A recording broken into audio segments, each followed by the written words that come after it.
There isn't too much to look at inside the Raleigh Geek store in Apex. We received the writ of possession 10 days ago now. We met with the sheriff out here and did a lockout. After last month's lawsuit was filed against the company, the owners have been evicted, and according to property manager Zachary Fisher, they've been tough to get a hold of. I never had a problem with them. The problem was always, there was no problem. I mean, not until recently did we even discover anything was going on. What was going on, according to several customer complaints, is the staff asked for money up front for computer repairs that never took place.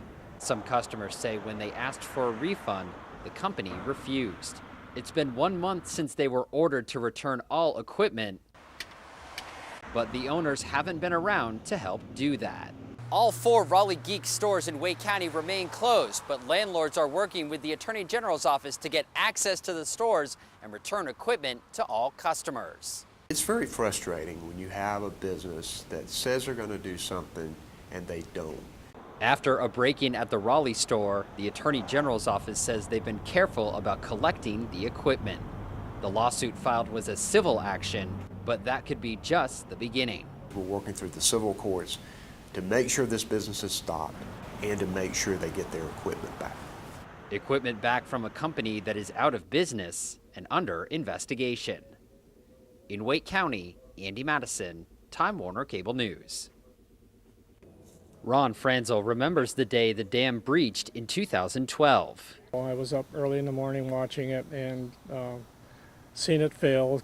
Pretty disappointing to see it slowly drain. At least it slowly drained and didn't fail all at once. The Brentwood Today Lake is a bit of a misnomer. Today, there's not much water. When there was, Franzel said it was great for fishing. We enjoyed catching catfish, bass, brim, even the snapping turtles. For years, city leaders have said they were going to take over ownership of the lake and restore it while neighbors have waited patiently. In the primary hub.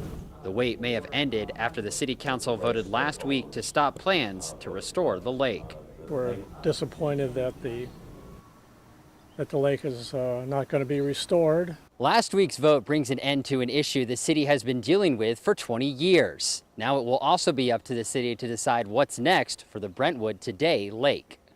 Letting it convert basically back to a stream, the stream that was there before, with the city providing some improvements to make sure it's a stable stream, or creating a stream and a combination of a wetland in the basin that formerly was the lake.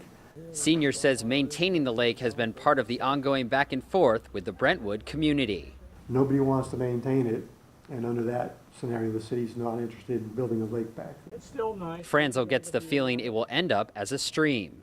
After waiting 20 years for the lake to be restored, the wait continues to see what happens next. In Raleigh, Andy Madison, Time Warner Cable News. Wake County's food and nutrition staff in the Department of Social Services will be working this weekend. We'll have about 15 people working to complete the last few cases. Staff will be at their computers working against the clock, processing NC Fast food and nutrition applications. After months of delays and a large backlog, the staff has until Monday to process all outstanding applications. I'm very confident that we'll meet it. They aren't the only ones. On Friday, the Department of Health and Human Services says the bulk of applications still waiting to be processed lie in Forsyth, Cumberland, Pitt, and Mecklenburg counties. DHHS will also be working this weekend to make sure they meet Monday's deadline. We're getting there. We've got a little way to go, and we're still working. For months, many North Carolinians have grown frustrated with delays caused by the rollout of the new NC Fast system. Some have been waiting 3 months on food stamps. The United States Department of Agriculture took notice and has given the state until Monday to process all applications or risk losing federal funding. Our goal has been to process applications. Our number one goal is to get the benefits to the people who need them on time. In Wake County, they had 3,000 outstanding applications last week. As of Friday, they've cut that number down to 178. We regret that anyone had to wait past the deadline to receive their benefits. We are glad that we have gotten the backlog taken care of.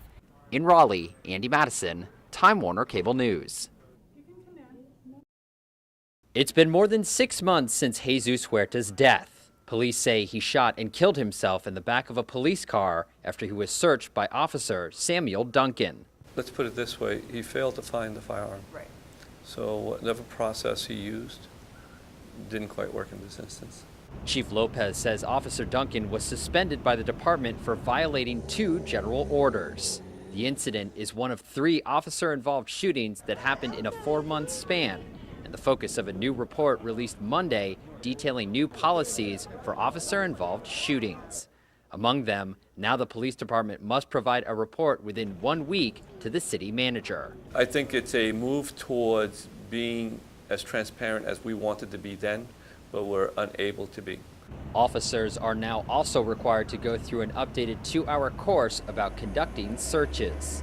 The department will also install new in-car camera systems that will automatically turn on after 30 seconds. We think the changes are good. They definitely benefit not just the police department, but the public as well. The Jesus Huerta family released a statement in response to Monday's report, saying, quote, "We believe the Durham Police Department can better protect and serve all our citizens by learning from the errors that the Durham Police Department admits were made here and those already found in the public record. It's a case that sparked a lot of public outcry and has now led to policy changes within the department."